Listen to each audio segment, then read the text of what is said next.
Hello, today I will show you how you can replace the color on any photo using a free app called PicsArt. PicsArt is an app that is available for iOS and Android, and I will put the download link in the description.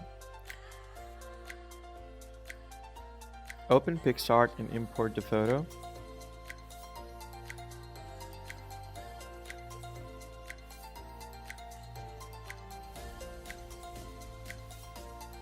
After that, click on the little effects icon on the bottom of the screen. And now click on the color replace icon.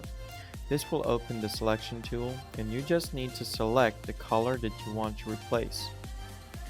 After you selected it, you will have a color toolbar so you can choose the colors.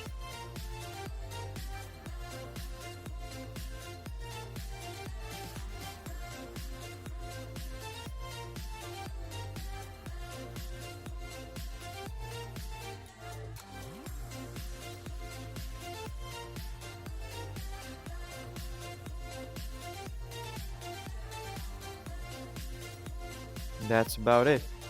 Thanks for watching.